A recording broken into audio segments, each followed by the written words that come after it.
Hello hello আর একবার মায়েরা উলুধ্বনি দেখি মা উলুধ্বনি একবার দেখি তো আর বাবার একবার শ্রী গৌরী প্রেমানন্দে হরি হরি বলুন তো শুনি গান এবার চরম সীমায় উঠেছে মানুষের ভিড় অনেক জুটেছে নাকি আমার পাল্লাদার অনেকখানি ছুটেছে নাকি দাদা উনি লেগেছেন বলতে আপনারা প্রায় লেগেছেন গলতে আমি বাসা ঘরে বসে বসে লেগেছিলাম জ্বলতে উস্কে দিয়েছে ভাবেন বলতে সেই পথে চলতে আর দু চার কথা বলতে নাকি আমি আহামরি এমন কিছু কথা জিজ্ঞাসা করি নাই আচ্ছা কে টাকা দিয়েছেন হাত তুলুন টাকাটা কে দিলেন হাত তুলবেন টাকা কে দিয়েছে ওকে সবাই দিয়েছে ওই দেখ আমার দেয়া সিনেমা ঠিকই বলিয়েছে মাথায় জটা নিয়ে ঠিক কথা বলছে দুজনা দিয়েছে ওই দুজনেটা কে বলুন দেখিনি একটা মামা শ্বশুর আর একটা ভগ্গিন পথ বুঝতে পেরেছেন রে আমার তো আর এই গায়ে মামা শ্বশুর নাই নাকি আচ্ছা আপনারা যে কথাটা গান শুনলেন ভগবানের ভূমিকাটা কতটুকু পেলেন গান তো শুনছেন ভগবানের ভূমিকাটা কত পেলেন সাধন সমরে বলি বারে বারে যেও না মন পতন হওয়ার তরে এটা ভগবানের ভূমিকা কৃষ্ণ কোনখানে গেছিল এই গানটা কোথা গেছিল বৃন্দাবনে গিয়েছিল না মথুরাতে গিয়েছিল না দ্বারকাতে গিয়েছিল মানুষকে বোকা বানিয়ে দিয়ে পয়সা কোটা নিয়ে চলে যাস না ঠিকঠাক কথা বল তবে তো টাকাটা নিয়ে যা লোকের কাছে বলছি মহিলা শিল্পী বায়না করতে গেলে 9-18,000 টাকা লাগবে টাকা কোটা ভালো করে নিবি ভালো করে বললেন না কি আচ্ছা ভগবানের ভূমিকাটা আপনারা কি পেলেন ভগবানের ভূমিকাটা কি পেলেন কয় সে ভদ্রলোক যে ভাই বায়না করছে হাতটা তোলতো শোনা একে সঙ্গে সঙ্গে বায়না দিয়ে দিবি এবছরকার জন্য বা সামনে বারকার জন্য 501 টাকা দিবি নাহলে পরে খুব গন্ডগোল হয়ে যাবে আচ্ছা আমি আপনাদের কাছে বললাম ভগবান তোমার ফোন নাম্বারটা কত ফোন নাম্বারটা পেয়েছেন 21,600 বার নাকি বলছে অতগুলা নাম্বার আছে বলে হারিয়ে যায় আবার কোথাকার মাল কোথা লাগাইছে দেখুন আমার ইউটিউবে তো একটা সে গল্প দিয়েছে জানেন তো কবে রাধা রানীর দয়া হবে রে এই গানটা কার মাল কাকে দিছিস মায়ের কাছে মাসির গল্প করছিস হ্যাঁ ভগবান ওইখানে কোথা বলেছিল ভগবান এইখানে বলেছিল এই গল্প না মাল জানলেই দিয়ে দিতে হবে নাকি আপনারা তো হাসছেন আর আমার ভেতরটা লঙ্কা বাটার মতো জ্বলিয়ে যাচ্ছে মা বুঝতে পারছেন এর যা ব্যবহার আর এর যা কারবার একে মনে হচ্ছে একটা মেডেল দেওয়া দরকার নাকি বলছেন ওরে আমার তুমি তোমার জন্য ভাত খাই না কেঁদে কেঁদে 9.5 দিন আমি ভক্ত কম নই কতগুলো ভক্ত আছে জানো ভক্ত এক প্রকারের হয় এটা 5 প্রকারের শাস্ত্রে কেউ দেখবেন দুধে ভক্ত কিছু মনে করি না এবার একটু ছেলে দেখিনি একটু ডোজটা দিই নাইলে থাকবে না এরা এবার ঝাঁপিতে খানে খুলতে হবে মাল নাইলে তা থাকবে না মা এই চৈত্র রোদের সময় দেখেছেন কেমন চড়া রোদ ঢোলেরও বাজনা চড়ে গিয়েছে আমারও মাথায় আগুন ধরে গিয়েছে বুঝতে পারছেন আমি বাসা ঘরে বসেছিলাম একটা দাদাদের বাড়িতে ঘোষ দাদার বাড়িতে বলে অম্বিকাদি আমি তো ওই পাণ্ডুগ্রাম খাটুন দিতে মোষ দুয়াইতে গিয়েছিলাম তো একটুখানি দুধের চা হবে না আমার ভাই দুধের চা হইলে পরে মোষের দুধে আচ্ছা বলে হ্যাঁ আছে কালকে একটা মোষ বিয়েছে তাই গাছ রাইনতে গেছিলাম হবে না কাঁচা দুধ তো খাবো না এক কাজ কর পাউডার দুধ যদি থাকে তাহলে একটু চা করলে হবে যাক একটু চা করে দিল তো চাটা ভালো করেছে বেটা ছেলে খানিক মিষ্টিটা কম হয়ে যায় জানা কি বলছেন তা খুব ভালো করেছে চাটা যাই হোক তা আপনাদের কাছে আমি কি বলবো সে কথা আমি বলতে চাইছি না ওইটা ভগবান পালিয়েছে নাকি রে এই কোটা মালকুটো সব গিয়েছে ভগবান নামছে তার টেজে থেকে থাকছে না সব পেছু পেছু দেখছে বুঝতে পারছে লাইন দিয়ে শোনো অতটা সস্তা নয় কবি গান নয় রে সস্তা বুদ্ধি চাই বস্তা বস্তা যদি জোর করে চেঁচালে গান হইতো তাহলে মানুষ হয়তো রায় বেসেকের বায়না দিত না রায় বেসে খেলা হয় না আপনাদের এলাকায় কবি গানের গান করতে গেলে পরে অত বলার কি দরকার যতগুলো কথা বলছো সব কটা এগুলা মনে করুন ভজনের কথা সেই জন্য আপনাদের কাছে পালাইছো কেন দেখো দেখিনি আমাকে পেছু ফেলে দিয়ে পালাইছে এটা ঠিক হচ্ছে না সেই জন্য আপনাদের কাছে আমি কি বলবো তা আমি কি বলবো আপনাদের কাছে সেই কথাটা আমি তোমাকে জিজ্ঞাসা করি, ভগবান তোমার নাম্বারটা কত? আর তুমি রাধারানীকে বাদ দিয়ে চন্দ্রাবলীর ঘরে ঢুকলে, বিরজার ঘরে ঢুকলে কিসের জন্য? কোন অভাবে? জ্ঞানের, মনের, বিবেকের, না প্রেমের, না ভালোবাসার নাকি? তাহলে তুমি কোন অভাবে সেদিন রাধারানীকে ফেলে চন্দ্রাবলীর ঘরে চলে গেলে? না, চন্দ্রাবলীর ঘরে যাই নাই, কাপড়টা বদলা বদলি হয়ে গেল বাবা। ধরা পড়েছে চন্দ্রাবলী পাড়ের শাড়িতে, মিলনের শাড়িতে নাম লেখা আছে চন্দ্রাবলী মিলের শাড়ি, নাকি বলছেন? মানে মিলনের শাড়ি। চন্দ্রাবতী মনে করুন একবারে কি এসেছে, চন্দ্রাবলীর একটা সখী ছিল নাম যার পদ্মা, গোলমাল করে ফেলেছে, শাড়িটাকে একবার চেঞ্জ করে দিয়েছে, বুঝতে পারছেন? সেই মালটা ধরে নিয়ে চলে এসেছে কৃষ্ণের শাড়িটা, মানে ধরা বলা হয় একে, সেই ধরাটা এখানে রেখে দিয়ে সে মনে করুন চলে আসছে। তাহলে এ কথা তোমার কথা নয়। তো যাক, টাকা আপনারা ভালো করেছেন, দিয়েছেন, বর্ধমান জেলার লোকের বুদ্ধি আছে, টাকা এরাই দেয়। হ্যাঁ মা, তোমরা লক্ষ্মী ভান্ডার তোলো না? তোলো না? লক্ষ্মী ভান্ডার হয়েছে, ভগবান চালু করেছে লক্ষ্মী ভান্ডার। এটা ভগবানের বাবারও ক্ষমতা নাই যে চালু করবে, এটা এই আমাদের মতো ভক্তদের চালু করেছে। সেই জন্য আমি তোমাকে বলেছিলাম একটা কথা, ভক্তবাঞ্ছা কল্পতরু ভক্তাধীন গোবিন্দ। ভক্ত যদি সুখে থাকে পাই তাতে আনন্দ। ভক্ত তাহার মাতা পিতা, ভক্ত তাহার গুরু, আর ভক্ততে নাম দিয়েছে বাঞ্ছা কল্পতরু। তাহলে আমি কোন সময় গুরু, কোন সময় মাতা পিতা, আর কোন সময় ভক্ত, নাকি বাবা? সেইটা পেলেন? অত সোজা নয়। ওই ছেলের হাতে চোষা কাটি দিলে পরে, লজেস দিলে পরে ছেলে ভুলবে, কিন্তু ছেলের মা ভুলবে না। তার জন্য আলাদা ব্যবস্থা চাই। ফাঁদে এমন ভরি দেবো না, দিয়ে বড়টা রেখে দেবো, টেনে মরবি, দৌড়ে একবার দই দেবো, তাহলে ঘুরিয়ে ঘুরিয়ে মেলাতে একবার ঘুরে চলে আসবে। কুটকুটুনি বুদ্ধি জানিস তো আমার আবার কেমন ভগবান, সাজা ভগবান। এই সাজা ভগবান অভিনয় করতে এসেছে, ভগবানের ভূমিকাটা আমি আপনাদের কাছে কি বলবো। তা আমাকে এখন ঠকাবার জন্য আমার বিয়াই মশাই জানেন, এই কদিন আগে আমি ভাইজির বিয়ে দিয়েছি, নদিয়ার লোক তো, খুব চালাক লোক, দিয়ে আমাকে বলছে আপনি তো কবি গান করে বেড়াইছেন, আমাকে ঠকাবে আর কি। তা ওই আশা ছে হিজুলি জানেন তো আপনারা, দেবগ্রামে মানে বলপাড়া ঘাট পেরিয়ে ওপারে, হ্যাঁ। তা আমাকে বলছে বিয়ান আপনি তো কবি গান করে বেড়ান, তা আমাদের একটা ওল হয়েছে জমিতে 40 কেজি ওজন, 40 কেজি।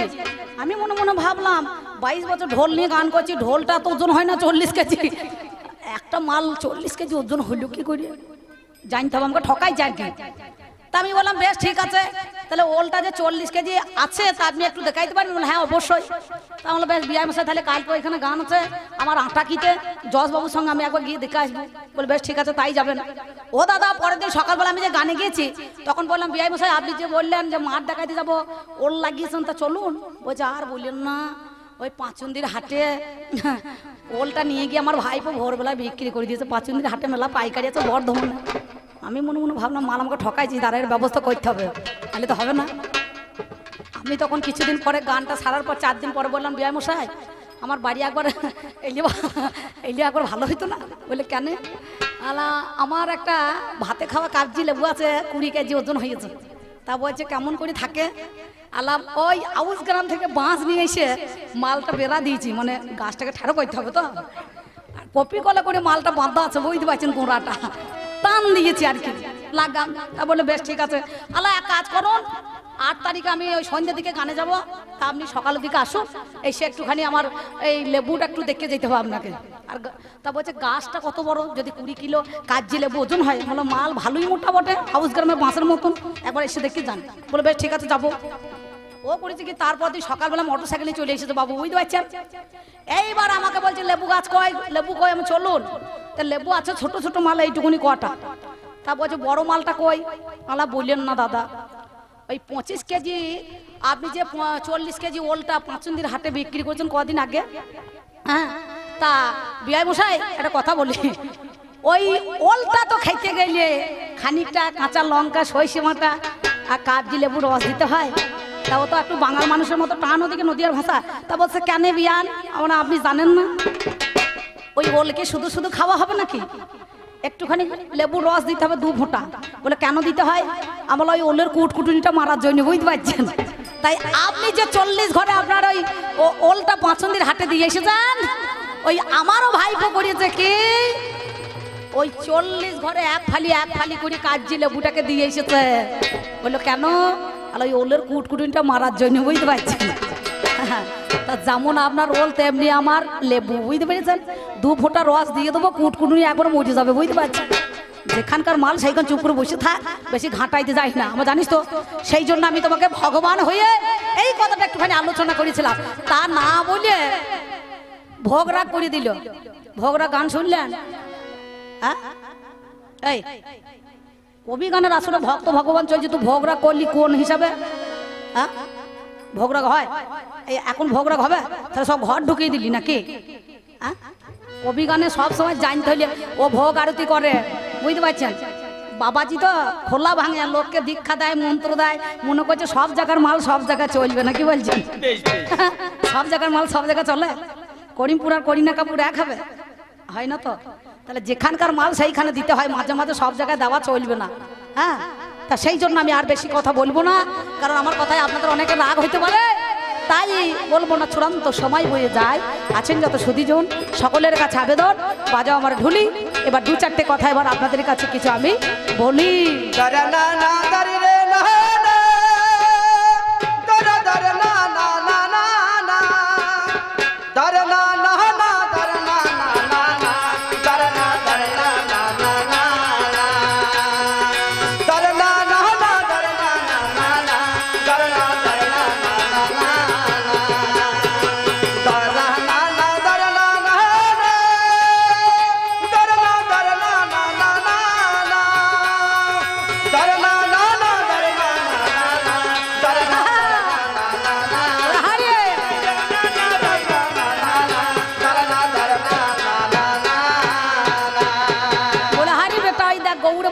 খানা দেখ, আমাকে নাচাইতে হচ্ছে না, মানুষ নিজেই নাচছে বলে হারিয়ে যায়।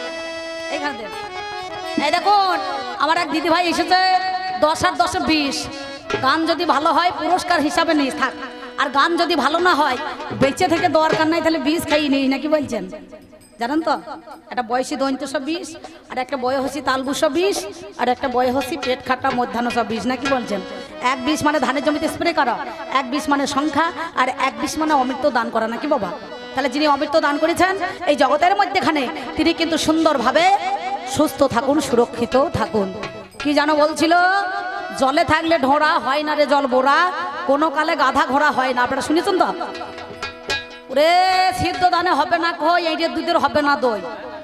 হ্যাঁ, এই যে দুধের দই হয় না, কে বলেছে? আগে এই যে দুধেরই দই হয়। কি গো কাকা, কি ওরে জানিস না? আগে ভালো করে তত্ত্বগুলো জান গা।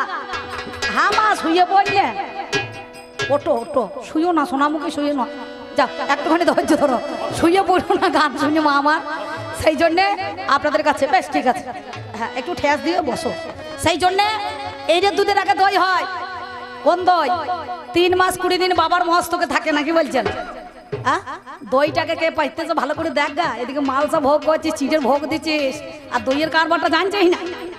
হ্যাঁ, লোককে তো বিধান দিয়ে দিয়ে বেড়াইছিস, ঠকিয়ে ব্যবসা করছিস। হ্যাঁ, দইয়ের কারবারটা জানতে পারছি না। আগে এই যে দুধেরই দই হয়, আর যারা সিদ্ধ ধানে খই ভাজতে পারে তারাই ভাজে, নাকি মা? তোমরা পারো তো? ওই দেখো বলছে হ্যাঁ গো আমরা পারছি। তবে এ দইটা এই যে দুধের হয়, তবে এই যে দুধ নাই, যে গোয়ালারা গোয়ালে গরু মোষ এই যে দুধ মনে করে দোয়াইতে যায়, এ দই নয় সেটা। এই দই নয় রে ভাই, আর এক দই আছে, এই দই নিয়ে যায় সেই দইয়ের কাছে। এই বিদ্যাটা জানা থাকতে হবে, নাকি বলছেন?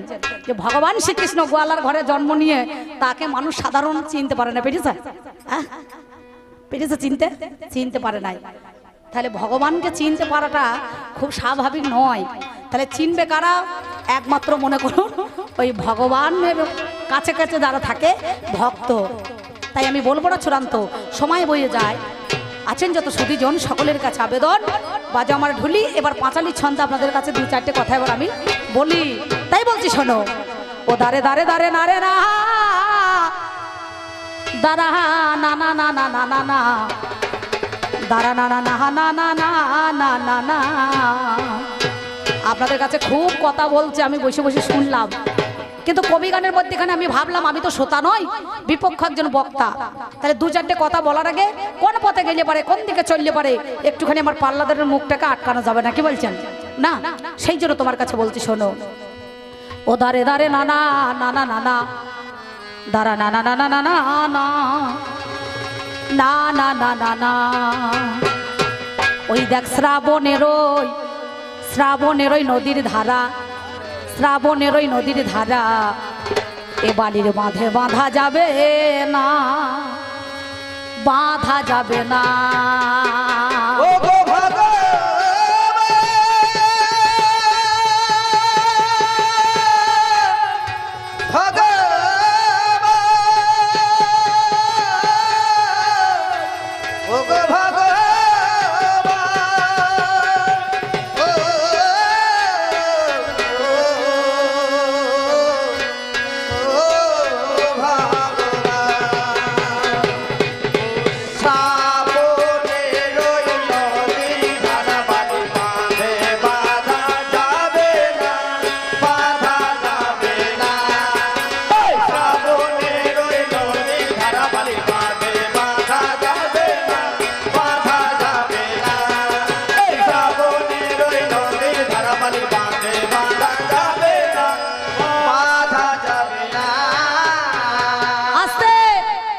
শ্রাবণের ওই নদীর ধারা বালির বাঁধে বাঁধা যাবে না।